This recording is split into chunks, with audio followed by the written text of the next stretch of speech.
role as artists playing the role Wait, of Sarah. narcissists? Wait, when. Go. Fuck, Katie. Okay. Are we not all, as artists, playing the role of narcissists? Under the condition of postmodernity, which screams and yells at us that there is not one truth but multiple perceptions of a truth that we can only begin to grasp, we can take two superficial, and I use this word positively, choices. We can either allow ourselves to fall into the abyss of our own reflections and in doing so kill it, thus following the progression of the postmodern condition, or we can continue to look into the reflection and call it true. But following the tale, the truth is, of course, temporal. We either die of thirst because we do not want to ruin the image of our own perfection, or we allow ourselves to realize that the reflection is merely a representation of a reality which we cannot touch. For if we kiss it like Narcissus, if we love that reality, it diminishes into the water with 1,000 ripples of ambiguity, until it is undecipherable.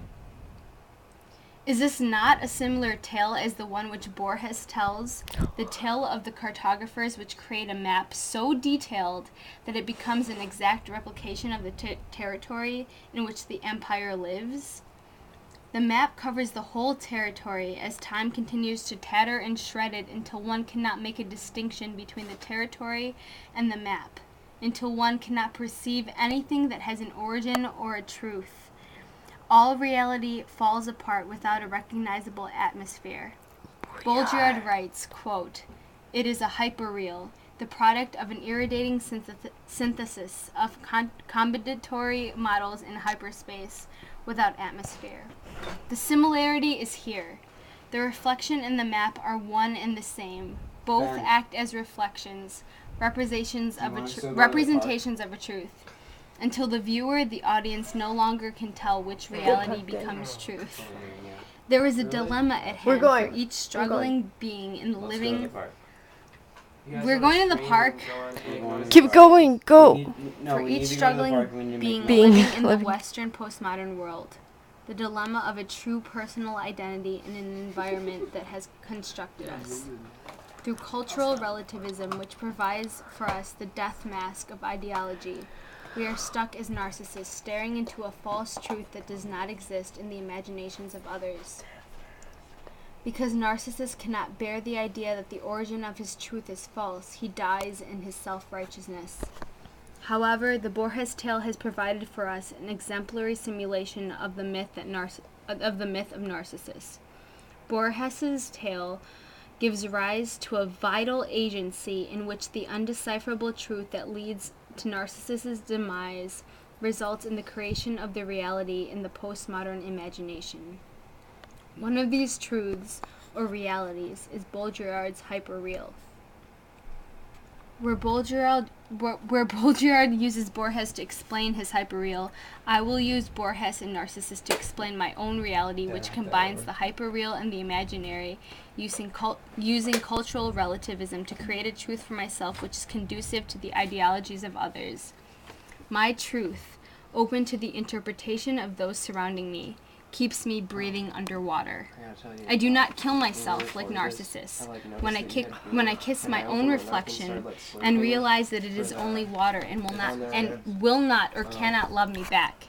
And I do not stare into a single truth, myself, which causes me to die of thirst. Rather, I explore on a mixed terrain of both my territory and the cartographer's map. I allow myself to jump into the waters of my reflection, but I do not drown in the depths of underwater exploration. I open my eyes and see the expanse of my surroundings, which look both familiar and unfamiliar, and I begin to explore my own environment, in which I will have to evolve to survive. I would have to grow fins or gills. I mean to say that I would have to transcend mental confines of logic and allow myself to explore the darkness until my eyes begin to make adjustments. Baudrillard's model of simulation is narcissist reflection. Therefore, stimulus is also the map of the cartographers. Initially, reality for Narcissus, as opposed to something representative, is his own reflection. In Baudrillard's tale, reality initially is the territory. Where both stories exemplify postmodernity is when the reality which is known to be true is disrupted by our own desire to reproduce it. To look psychoanalytically, Narcissus wants to reproduce the union of his unconscious and conscious mind. Lacan. Through love of perfection, problems arise when he realizes he is in love with only his reflection. The Borges tale takes a less personal approach and depicts society as a whole, exemplifying humanity's need to reproduce the environment in which we live, in order to make the initial environment seem more real. Problems arise here when we can no longer tell the difference between our reproductions and our environment. These are false problems which are used to depict the moral of this story, which is the fact that we must not allow our minds to ever believe a single truth and our individual self as one unchanging entity. Once more, we must not allow our minds to ever believe in a single empire of truth that holds ideal above actual territory.